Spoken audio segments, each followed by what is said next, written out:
예, 오늘의 증시 브리핑 시작하겠습니다.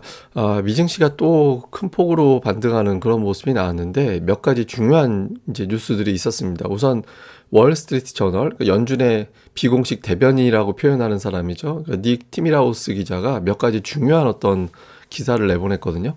2월 금리 인상은 0.25%포인트. 이건 뭐 어느 정도 예상이 된 건데 인상 중단 시점에 대해서 논의할 것 같다. 그리고 연준이 인플레이션 둔화에 자신감을 갖기 시작했고 고금리가 경제에 준 영향을 논의할 거다. 그리고 공급망, 원자재 가격 하락도 어떤 형태로 인플레이션에 영향을 줄지 논의할 거다. 이거 좀 내용들이 많은데 한마디로 요약하면 금리 인상 이제 마무리할 것 같아. 마무리할 거고 언제부터 마무리할지 이야기할 거다.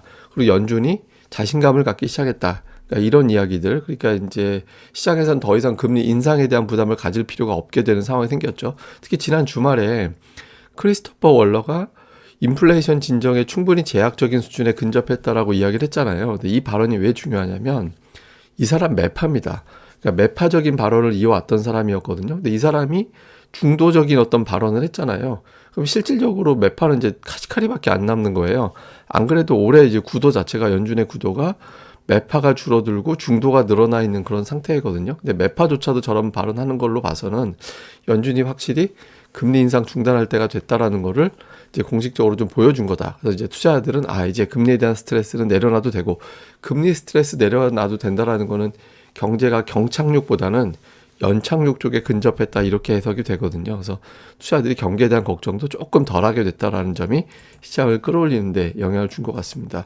그리고 이제 몇몇 가지 뉴스들이 또 중요한 게 있었는데 애플과 테슬라가 오늘 올랐잖아요. 뭐 테슬라 되게 많이 올라서 저점 대비는 거의 뭐 한 35% 정도 올라왔는데 중국이 재개방하면서 중국은 생산 기지면서 또 수요에서도 중요한 곳이잖아요. 그러니까 수요와 생산 회복에 중요한 역할을 할 것 같다. 이런 어떤 분석이 나왔고 또 투자자들이 조금 위험 자산에 대해서 관심을 갖기 시작하고 있잖아요. 그러니까 비트코인이 23,000달러를 넘어가면서 8월 이후에 최고치를 경신했고 조금씩 더 위험한 자산에 대해서 관심을 갖는 겁니다. 그리고 이제 BMO 이런 데서는 다음 강세장의 초기 단계가 시작됐다. 그러니까 하나의 어떤 약세장이 종료가 됐고, 그래서 뭐 내용을 보면 작년 10월 저점으로 또 내려갈 것 같지는 않다. 그리고 예전과 달리 예전에는 어떤 이벤트라든가 경기 충격 이런 것들 때문에 시장이 하락장이 나왔는데 이번에는 이제 수급 문제가 컸다. 그런데 이제 그 부분이 좀 진정된 것 같다. 금리 인상이 마무리가 돼가니까. 그래서 이제 강세장 초기 단계다라는 표현을 이제 하기도 했습니다. 그리고 이제 오늘 또 하나의 특징이 그 미국에서 구조조정 뉴스가 계속 나오고 있거든요. 그 사람을 해고한다라는 뉴스가 나오고 해고한다라는 뉴스가 나오면 관련된 종목군들이 많이 올라요. 이게 지금 월별 미국의 해고 건수를 발표를 하는 사이트에서 본 건데 현재 20일 정도 지났는데 75,700명까지 넘어갔거든요. 굉장히 많이 지금 해고 소식이 전해지고 있죠. 오늘 관련된 종목군들 웨이페어라든가 아니면 이제 또 이게 스트리밍 업체라든가 이런 것들이 특히 웨이페어 같은 경우는 주가가 뭐 27%나 폭등을 했어요. 예, 그러니까 구조조정 공개가 되면 주가가 이제 급등을 하는 그런 모습이 나오고 있죠. 그러니까 노동시장이 가장 큰 문제가 되고 있는데 노동시장이 식으면 미국의 인플레이션은 더 빠른 속도로 빠질 수 있다. 이런 기대감. 그러니까 구조조정 자체가 호전하기보다는 이거 자체를 이제 고용시장이 진정되는 걸로 해석을 좀 하는 것 같습니다. 인플레이션 진정으로. 요 부분도 시장을 좀 올리는데 일조를 했고요. 중요한 건데 차트죠. 그러니까 제가 200일선이 굉장히 중요한 저항대로 반복 작용하고 있다라고 말씀을 드렸었잖아요. 이거 맞고 자꾸 떨어졌죠. 맞고 떨어지고 했는데 이번에도 또 맞고 밀리나 보다 했었는데 바로 복원을 해서 좀 넉넉하게 올려놨거든요. 그래서 이번에 만약에 이게 안착이 된다라면 4,400 정도까지, 그러니까 8, 9월 고점을 한번 넘을 수도 있을 것 같다. 그 이상까지도 이런 분석들도 오늘 제기가 됐거든요.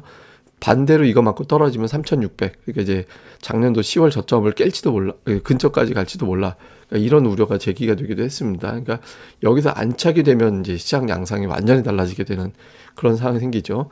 여기 하나 더, 나스닥 시장이 200일선에 근접하고 있어요. 이제 나스닥 11,500 정도 되는 위치인데 만약에 저선까지 넘어가게 된다라면 이미 S&P 500은 4,100 언저리까지 가 있을 가능성이 높고 그러면 이제 투자자들은 하락장 정말 끝났구나.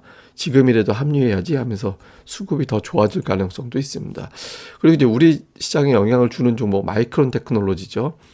저점 대비 20포인트 넘게 올라왔고 오늘 어제 오늘 우리 시장 열렸으면 아마 SK하이닉스가 적어도 5% 이상 올라갔을 거예요. 근데 어쨌든 작년도 3월 이후에 처음으로 200일선 돌파가 됐거든요. 그래서 오늘 뭐 마이크론 테크놀로지보다 AMD에 대한 투자 의견이 상향 조정되면서 반도체주가 동반해서 올라가는 효과가 좀 있었습니다. 그리고 이제 중국 수요 증가에 따른 IT 제품 수요 증가도 영향을 줬고, 그래서 이런 부분들이 시장을 끌어올려서 우리 증시에는 이래저래 좀 좋은 환경이 만들어졌던 것 같습니다. 자, 이슈를 좀 정리해 보면 200일선 돌파한 S&P 500이 여기가 또 고점이 되지 않으려면 넉넉하게 올려놔야 되거든요. 이미 FOMC 회의 내용은 우리가 알고 있는 상황이 돼버렸잖아요. 그래서 여기서 이제 더 밀고 올라갈 수 있는 이제 흐름이 만들어지느냐. 그리고 이제 우리 증시에서 민감한, 그러니까 대장주, 삼성전자가 더 올라가기 위해서는 미국에서 반도체주가 더 활발하게 움직여야 되거든요. 그래서 우리 증시에서 이제 반도체주가 더 영향을 받을 거냐. 이게 아마 개장하고 나면 지수가 제법 올라갈 수 있는 요인이 될 것 같은데, 삼성전자가 최대 강세를 보일 리는 없잖아요. 근데 어쨌든 올라가 주면 다른 종목이 수익률 게임을 벌일 수 있는 판을 깔아주는 거니까 요거 하나. 그 다음에 또 하나 중요한 게 이제 달러화가 계속 약세 보이고 있거든요. 그 달러화 약세 보이면서 유로화는 계속 올라가고 있죠. 그러니까 미국 경기보다 유럽 경기가 더 괜찮다라는 점, 미국의 금리가 거의 금리 인상이 마무리가 되고 있다라는 점이 끌어올리는 동력으로 되고 있는데, 뭐 달러 약세되면 우리 시장을 비롯해서 신흥 시장은 좋은 거니까 이 구도가 되느냐.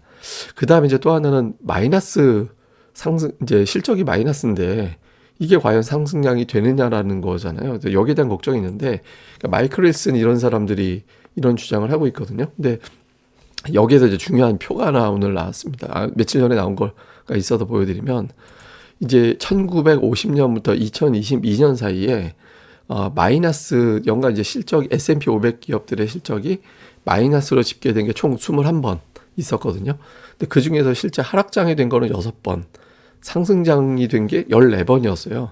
보합은 한 번 정도 있었고, 그러니까 이게 반드시 하락장으로 간다라는 보장이 없는 거예요. 이 그래프에서 보면 요 영역이 이제 마이너스 영역인데 위로 올라가면 이게 상승장이었다는 얘기고, 아래가 있으면 하락장이었다는 건데 점이 상승 쪽에 많이 가 있잖아요. 물론 이제 지수가 플러스 성장하는 국면에서도 하락한 적이 있긴 하지만 어쨌든 우리가 지금 관심 있는 건 마이너스 때니까, 이걸로 봤을 때는 지금 당장 마이너스가 중요한 게 아니라 내년도에 회복될 것이다라는 기대감이 있으면 증시는 올라간다라는 거거든요. 그래서 지금 증시의 반응은 금리 인상이 마무리가 되고 인플레이션이 잡히고 있고 중국이 재개방을 하고 있기 때문에 내년도의 실적은 좋아질 거야, 또는 하반기 실적이 괜찮아질 거야 라는 쪽에 베팅이 되고 있어서 마이클 윌슨의 비관론이 그렇게 어필이 안 되고 있는 상태다, 이렇게 보시면 될 것 같습니다.